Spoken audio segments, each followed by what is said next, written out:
وبركاته.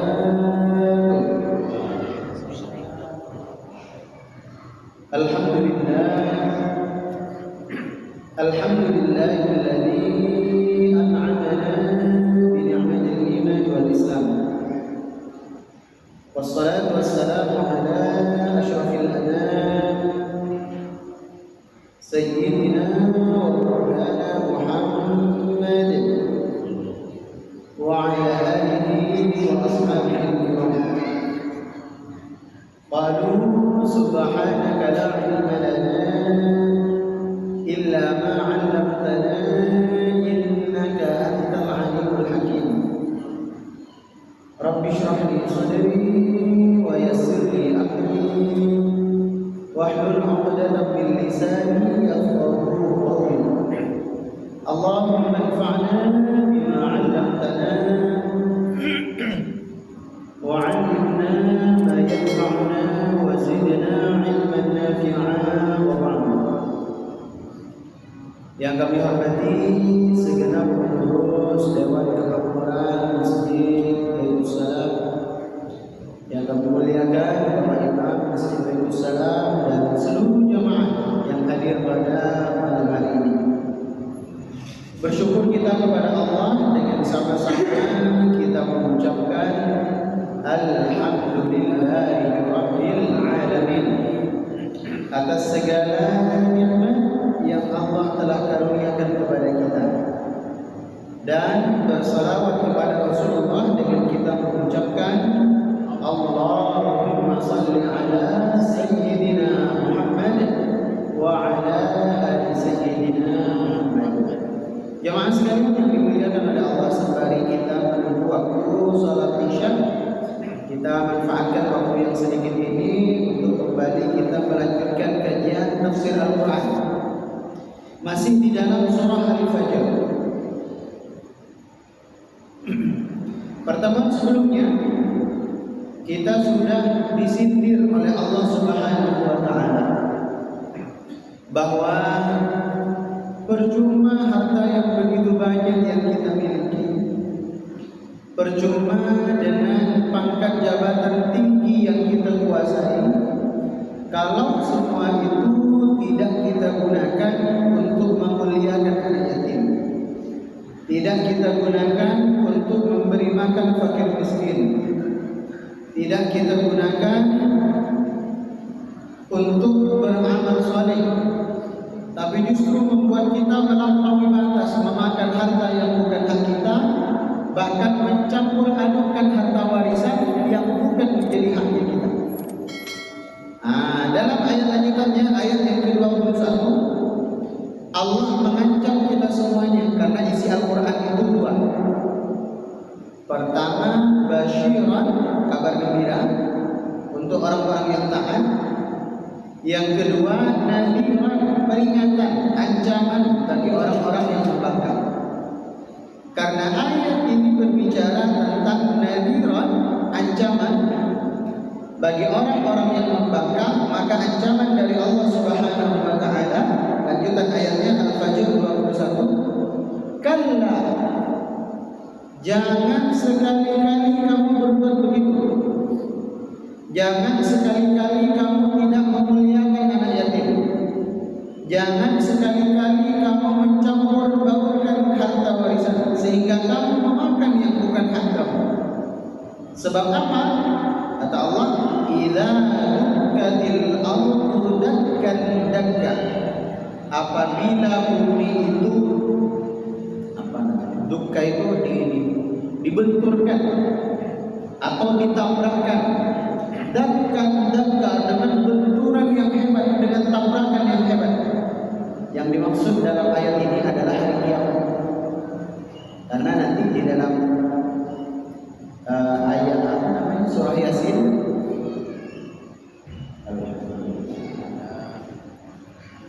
apa itu dalam surah Yasin? La syamsu yanbaghi laha an tudrikal qamara wal laylu sabiqun nahar wa kullun fi falakin yasbahun, bahwa semuanya itu berputar sesuai dengan garis edarnya.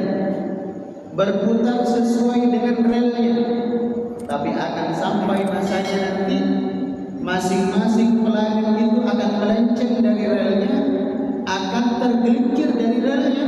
Ketika sudah mulai tergelincir, tabrakan antara satu planet dengan planet yang lain. Itu yang dimaksud dalam ayat ini. Idza dukkatil ardu dakkan dakka. Lanjutan ayatnya, apa yang terjadi setelah itu? Wa jaa rabbuka wal malaku saffan saffa. Pada hari itu datang, siapa yang datang? Rabbuka, Tuhanmu, wal malaku, dan para malaikat, saffan saffa, bersaf-saf. Tapi ayat ini tidak perlu kita tafsirkan terlampau jauh, karena ayat ini termasuk ayat yang apa makna persisnya hanya Allah Subhanahu wa taala yang tahu. Kalau kita terlalu jauh mentafsirkan ayat ini, khawatir nanti kita membayangkan Allah, karena saf itu kan artinya barisan. Dan pada hari itu datanglah Tuhanmu dan para malaikat baris berbaris. Nanti kita membayangkan itu mana itu berbaris itu. Wallahu a'lam. Makanya ulama Ahlus Sunnah terhadap ayat-ayat yang berbicara tentang Allah, mereka tidak mentakwil, mereka tidak mentafsirkannya terlalu jauh. Kenapa? Khawatir kita jatuh dalam kekafiran sebab telah membayangkan Allah seakan-akan sama dengan Allah. Jadi kita lanjut. Apa makna ayat itu? Allah. Lanjut. Setelah hal itu terjadi, setelah kita disidang di hadapan Allah Subhanahu wa taala, diadili, ditimbang amal baik dan amal buruknya, antri kita selama ribuan tahun, karena ayat ini berbicara tentang orang yang durhaka, yang maksiat, yang rakus dan serakah. Maka lanjutan ayatnya, waji'a yawma idzin bi jahannam, dan pada hari itu didatangkan kepada mereka. Apa yang didatangkan kepada mereka? Nikmat dari Allah? Bukan. Nikmatnya surga? Bukan. Besarnya ampunan? Bukan. Yang didatangkan oleh Allah kepada mereka adalah neraka jahannam, neraka yang paling dahsyat, selevel nerakanya dengan orang-orang yang tidak mau menyembah kepada Allah. Makanya tidak memuliakan anak yatim, tidak mau berbagi kepada fakir miskin, mencampur baurkan harta warisan, itu level nerakanya sama dengan orang-orang yang tidak menyembah kepada Allah, yaitu neraka jahanam.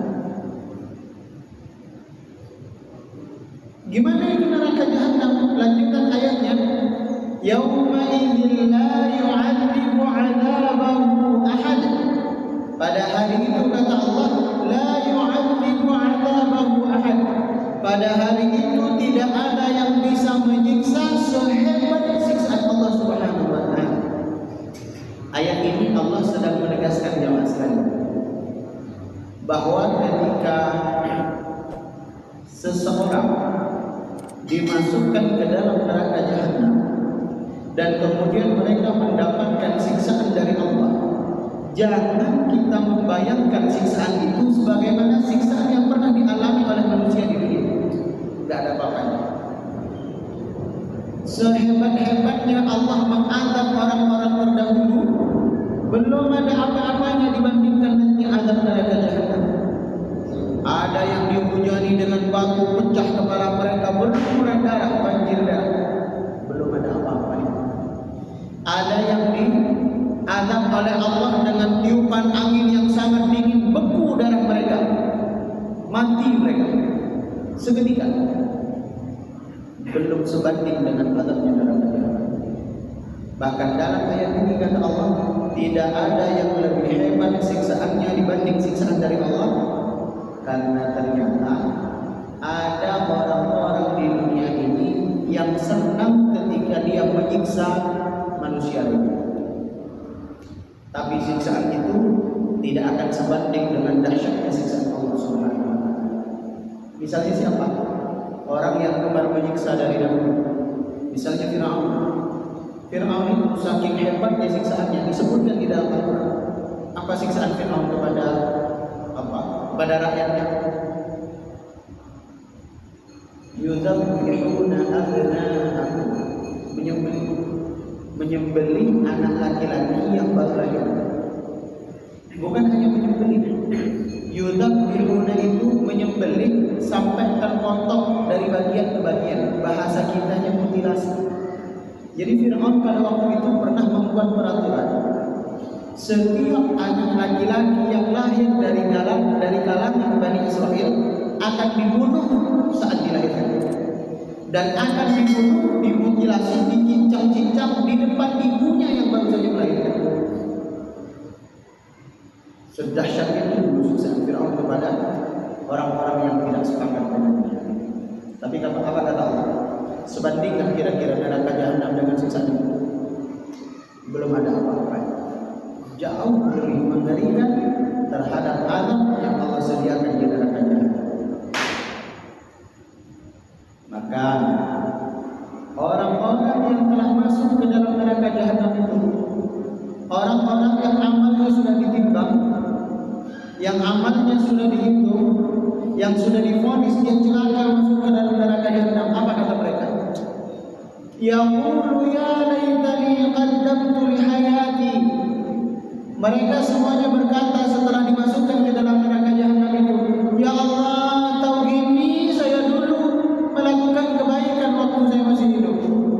Tahu begini beratnya siksaan dulu saya beramal soleh ketika saya masih hidup.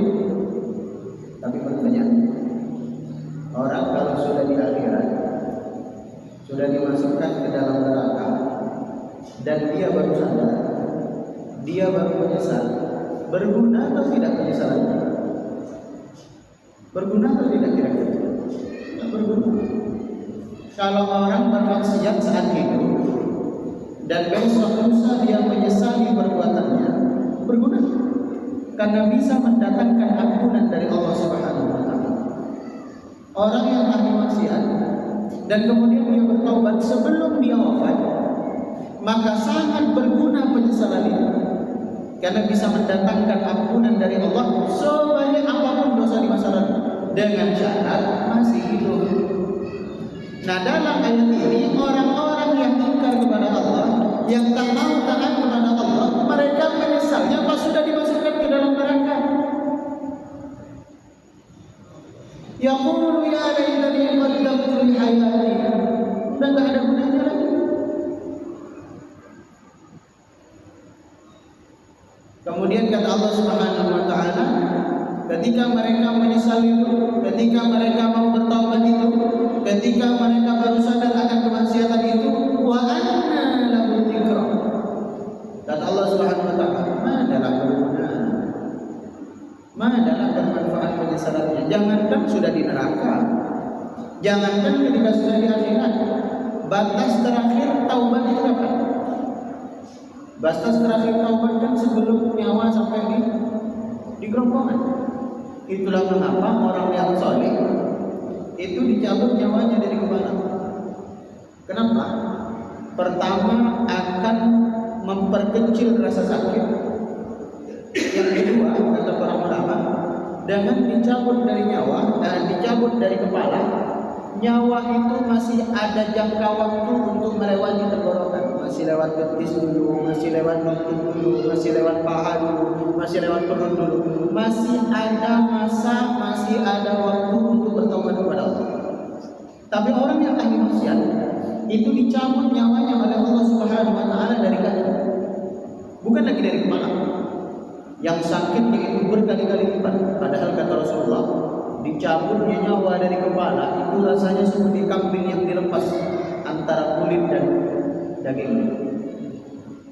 Sesakit itu.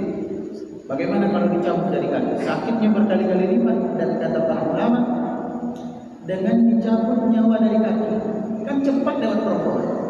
Ketika sudah lewat dari kepala, kan langsung kerongkongan. Ketika sudah sampai di dada, apapun bentuk penyesalan yang tidak diterima oleh Allah, apapun bentuk taubat yang tidak diterima oleh Allah, meskipun sudah mengucapkan tauhid la ilaha illallah, tapi sudah lewat di kerongkongan, habis.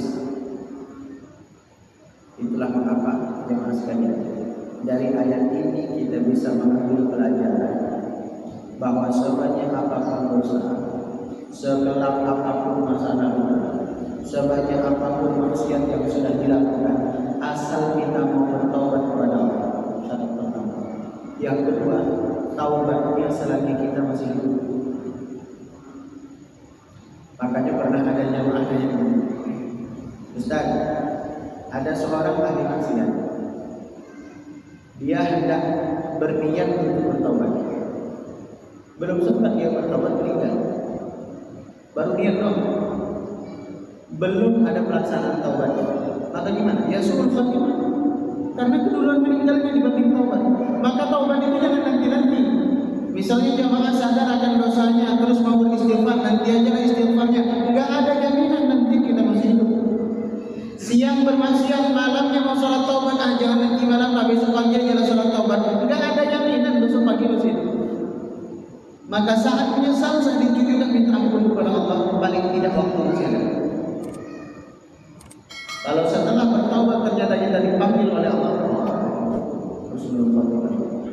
nah lanjutan ayatnya ini bercerita tentang keadaan sebaliknya. Tadi kan bercerita tentang ancaman kepada orang-orang yang durhaka, orang-orang yang serakah, orang-orang kaya tapi sombong, kaya tapi tak mau berbagi.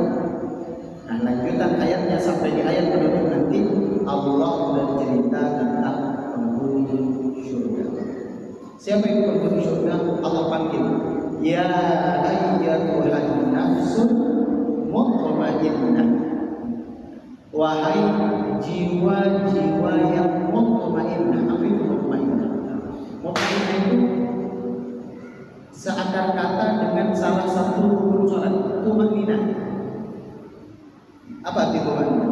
Tumaninah itu tenang, salatnya enggak buru-buru. Makanya kata Nabi, jangan kita sholat seperti burung mematok makanannya. Jangan kita sholat begitu tuh. Apalagi bentar lagi bulan suci Ramadan, nah jangan kayak gitu tuh. Pelan-pelan aja, gak apa-apa deh 8 rakaat. Tambah witirnya 11 rakaat, gak apa-apa deh. Diskon 60%. Yang penting tuh jangan kita begini. Mending berjamaah, sudahlah sendiri, cepat pula di rumah. Nah, gak dapat apa-apa. Nah, kembali ke dalam ayat. Ya ayyatuhan nafsul mutmainnah, wahai jiwa-jiwa yang tenang. Pertanyaannya adalah, mengapa penghuni surga oleh Allah dipanggil dengan sebutan nafsul mutmainnah, jiwa-jiwa yang tenang? Karena ciri penghuni surga itu adalah dirinya tenang dan membawa ketenangan kepada mereka. Jangan sekalian, saya yakin kita pernah bertemu dengan seseorang yang kita belum dengar ceramahnya, kita belum dikasih ilmunya, kita belum berbicara dengan dia, hanya sebatas nampak saja, itu sudah ada perasaannya. Itu biasanya kita memandang ulama-ulama begitu. Saya itu sering sekali jumpa dengan ulama, belum kita cium tangannya, belum kita minta doa dan nasihatnya, baru melihat dari kejauhan sudah melihat betapa teguhnya memandang beliau, betapa tenangnya memandang orang-orang yang saleh. Jadi bawaannya tenang dan dirinya juga tenang. Bukan hanya tenang saat meninggal dunia sebab telah dijamin surga, di hidupnya pun tenang karena memasrahkan semuanya kepada Allah Subhanahu wa taala. Hari ini kan kita gelisah, enggak tenang hidup karena semuanya dipikir sendiri, padahal semuanya urusan Allah, bukan urusan kita. Besok kita mau makan apa? Amin.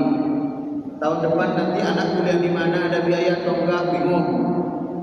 Nanti kalau kita sakit sementara enggak bayar asuransi, enggak punya BPJS, bingung. Padahal belum sakit, udah bingung duluan. Enggak tenang bahwa dalam melakukan aktivitas sehari-hari enggak tenang, bahkan ibadah pun enggak tenang. Kapan panjang berbaik ibadah surah? Kapan dah selesai sholat berjamaah? Enggak tenang. Maka ahli surga itu cirinya dia tenang dalam menjalani hidup, dia tenang, enggak banyak risau dan khawatir. Nah, maka kalau sudah tenang, kata Allah, apa kata Allah? Irji'i ila rabbiki radiyatan mardiyah. Hei orang-orang jiwanya yang tenang, irji'i, kembalilah, ila rabbiki, kepada Tuhanmu, radiyatan, dalam keadaan kamu ridha, mardiyah,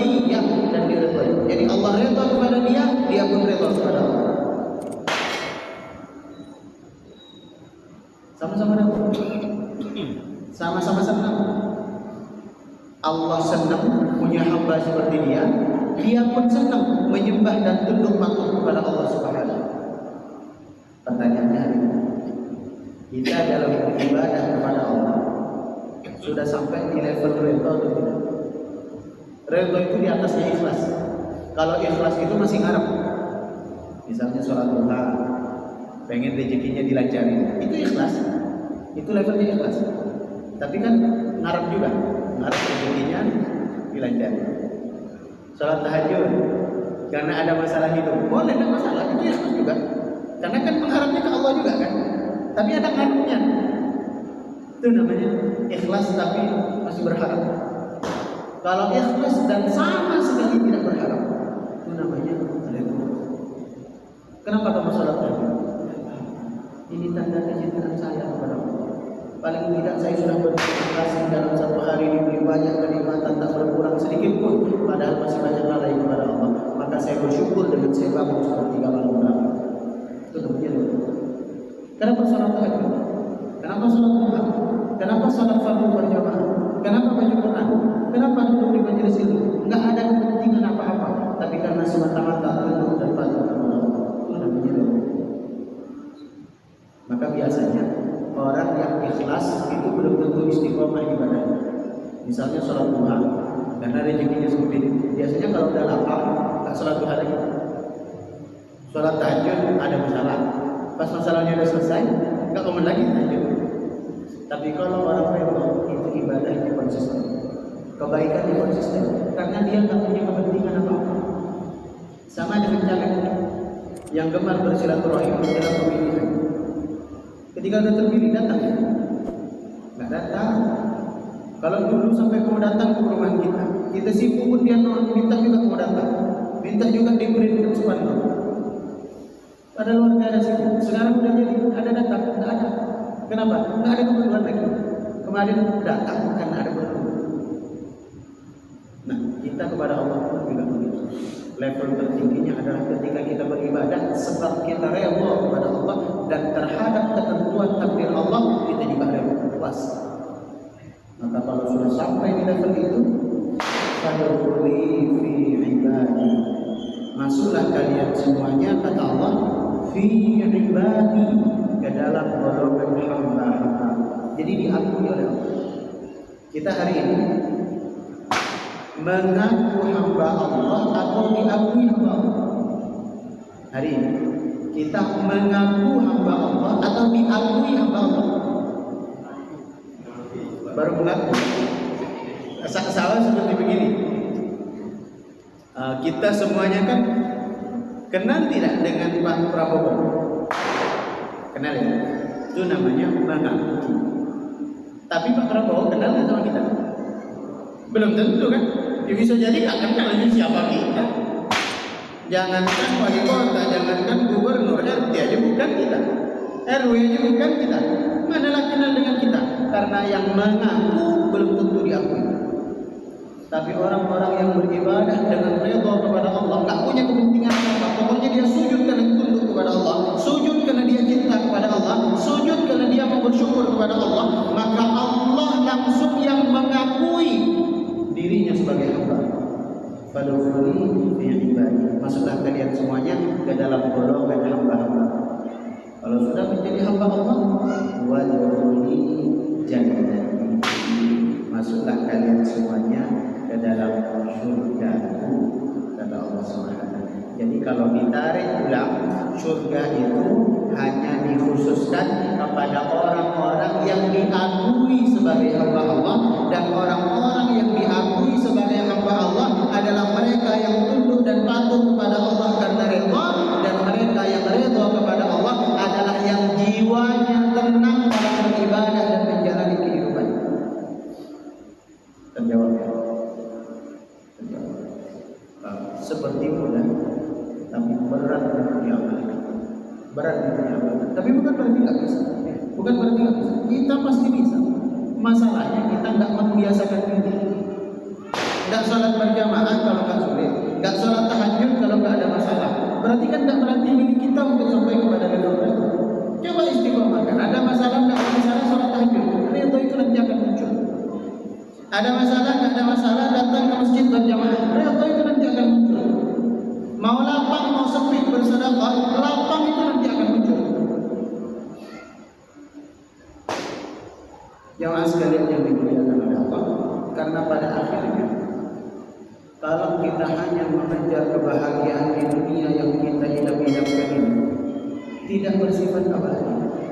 Paling lama kita usia 60, 70 udah komunikasi, 71 udah lewat. Yang kita kejar-kejar itu akhirnya jatuh ke ahli waris. Iya, kalau ahli warisnya baik, dari sebagian harta warisan kita diberikan ke masjid jadi amal jariah, mengalir pahala. Kalau baik, kalau tidak baik ahli waris kita habis. Harta kitanya yang direbut kita yang tak pernah diingat, bahkan kuburannya pun dah lupa sebelah mana. Maka mumpung kita hidup hari ini, persiapkan sebelum kehidupan yang lebih panjang, yaitu kehidupan di akhirat. Karena kehidupan di akhirat itu bukan sehari dua hari, bukan 10 tahun 20 tahun. Khalidina fiha abada. Kita di akhirat itu selama-lamanya. Dengan kata lain, kalau di akhirat orang divonis surga, di surga itu dia selama-lamanya. Kalau dia divonis neraka pun demikian selama-lamanya. Maka mumpung kita masih hidup, mumpung nyawa masih belum lewat betul-betul, mumpung kita belum divonis neraka jahanam, perbanyak bertaubat kepada Allah Subhanahu wa taala. Paling tidak kalau mau mandi taubat agak berat, mau sholat taubat agak berat, paling tidak taubat dulu besar. Gimana caranya? Istighfar. Rasulullah sehari semalam istighfar 70 kali. Dalam riwayat lain 100 kali. Istighfarnya yang udah dijamin juga. Sementara kita belum lagi dijamin juga. Maka paling tidak istighfar kita sehari. Bawa motor istighfar. Daripada bawa motor nelfon ngomong istighfar. Nanti pulang dari masjid, pulang ke rumah, ada yang jalan kaki, ada yang pakai puasa, beristighfar kepada Allah. Karena mudah-mudahan dengan istighfar itu kita nanti dipanggil oleh Allah dalam keadaan semua dosa telah diampuni oleh Allah. Wallahu a'lam bishawab. Sebelum itu ada tanya jawab? Jangan sekalian silakan. Tentang tema kita pada malam hari ini, yaitu kelompok kanan dan kelompok kiri, penghuni neraka dan penghuni surga, atau tema di dunia itu juga silakan. Kalau ada silakan.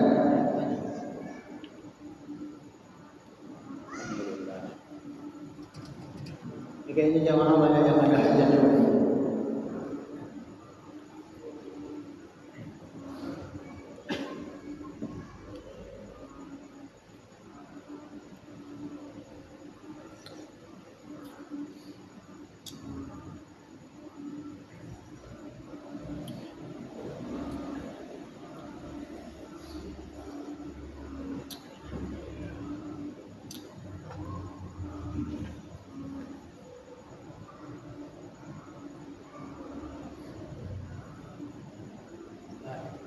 Iya, silakan Bang.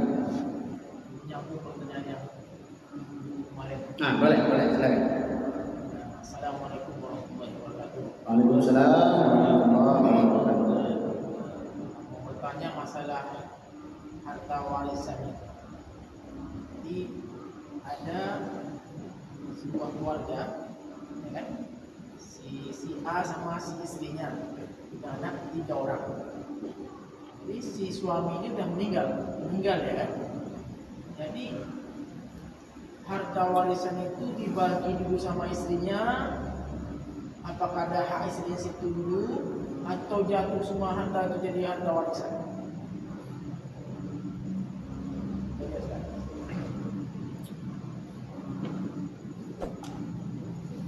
Pertama, ketika seorang suami meninggal dunia, hartanya mau dikemanain? Kan itu pertanyaan. Ada nggak harta istrinya di situ dulu? Sebelum saya jawab, pastikan dulu bahwa beliau meninggal ada hartanya. Ada hartanya. Nanti saya udah capek-capek gitu gak ada hartanya pula. Bercanda. Ada hartanya. Kalau ahli, kan istri itu ahli waris. ahli waris yang pasti dapat. Ahli waris kalau masih hidup pasti dapat orang tua, ayah dan ibu, suami, istri, anak. Itu ahli waris yang kalau masih hidup pasti dapat orang tua, ayah dan ibu, suami kalau istrinya meninggal, istri kalau suaminya meninggal, anak kalau orang tuanya meninggal. Itu pasti dapat. Nah, dalam kasus itu kan yang meninggal suami. Berarti kan ahli waris istri dan anak. Maka sebelum dibagikan harta warisan itu kepada anak, dikasih dulu kepada istri. Berapa jatahnya istri? 1/8 karena punya anak. Jadi kalau nggak punya anak, istri dapat 1/4. Kalau ada anak, dapatnya 1/8. Kan ada anak kan? Anak dari istri ini kan?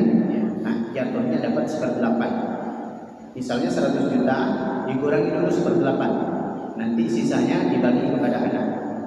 Kalau anaknya laki-laki, dibagi rata. Kalau laki-laki dan perempuan, seperti kemarin kita bahas, satu bagian anak perempuan 2 kali bagian anak laki-laki. Jadi kalau perempuannya dapat 5 juta, laki-lakinya 10 juta. Kalau perempuannya dapat 20 juta, satu anak laki-laki dapat 40 juta. Pokoknya dapat 2 kali bagian dari anak. Nah, cuma yang sering kali menjadi persoalan seperti ini. Misalnya dulu, ketika hidup, suaminya itu membelikan istrinya rumah. Rumah itu harta warisan atau enggak ketika suaminya meninggal? Tergantung. Membelikannya itu hak pakai atau hak milik. Kalau ternyata rumahnya hanya hak pakai, atas namanya masih atas nama suami, itu bisa digugat di pengadilan. Enggak bisa.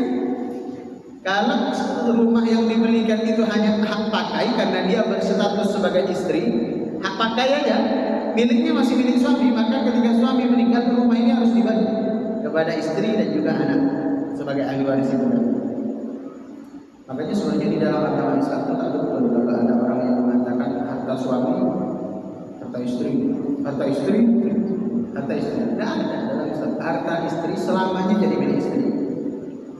Harta suami selamanya jadi milik suami. Selamanya. Tidak bisa diganggu-ganggu kecuali yang dinafkahkan.